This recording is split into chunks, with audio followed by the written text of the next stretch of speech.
Lord, here come the mac and cheese. So I made two versions, one with eggs, one without eggs. But the one with eggs, I used 2 eggs, added some milk, some heavy cream. Then I mixed it up really, really well. Then to some cooked elbow noodles, add some sour cream. As I said, sour cream, some seasonings with some smoked paprika, garlic powder, and some cheese. Then we're going to mix that up real good. Then come in with that egg and milk mixture. Mix it up some more. It looks real nice and creamy like, ooh. Put in a baking dish, top with some more cheese, in the oven 30 minutes, 400. Now for the one with no eggs, I had it butter to a pan, and then I got some flour, and I made a roux. Now, some people don't do this, but I do, depending on how much cheese I'm going to use. But honestly, if you don't bake the mac and cheese too long, you don't need the roux part. Once I cooked the flour down, I went ahead and added some whole milk. And when it comes to mac and cheese with roux, I always make more than I need. I'd rather have too much cheese sauce to pour in my macaroni and cheese than too little. Mix that up, and of course, we're going to season it with the same seasoning: smoked paprika, garlic powder, a little bit of onion powder. And no, you do not have to go crazy with the seasonings. Cheese has enough seasoning and salt in it for you to be good. Once I mixed all that up, I added some sour cream to this as well. Yes, I added sour cream. Wish y'all beef with sour cream. Makes it creamy, adds a little tang to it. Ain't nothing wrong with that. But if you honestly don't like it, just leave it out. But we're going to keep mixing until that gets well incorporated, until the milk gets real nice and hot, like me. Then turn that heat off and add your cheeses in. Now, you can add as much or as little as you want. It's up to you. But I like my cheese sauce how I like my men, thick.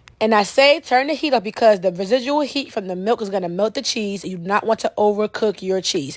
That is the worst thing you can do. You can wait till the cheese is melted, or you can just mix it up and pour it straight on the macaroni. Honestly, it doesn't matter. Once I got it about 85% melted, I went ahead and poured it on some cooked macaroni noodles. And yes, you can pour a little bit at a time and mix it up to make sure you have enough cheese sauce to cover every piece of macaroni. Because nobody want no dry macaroni. And if it's too thick, you can add some more milk if you want to. But mine was good. I mean, just look at it. Once I got the macaroni in, I went ahead and poured it into a baking dish and did the same thing I did earlier. But I think for this one, I add a little bit of cheese in the middle part and pour some more macaroni on top.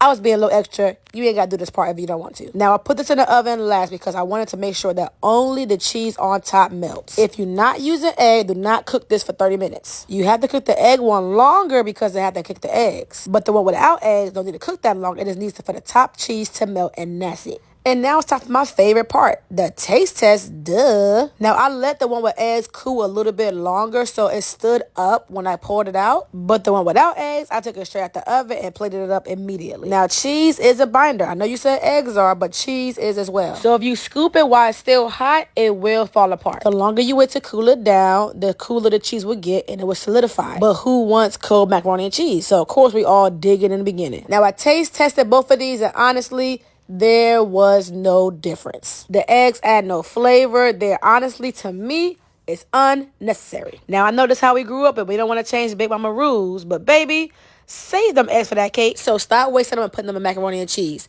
I love y'all. All right, bye.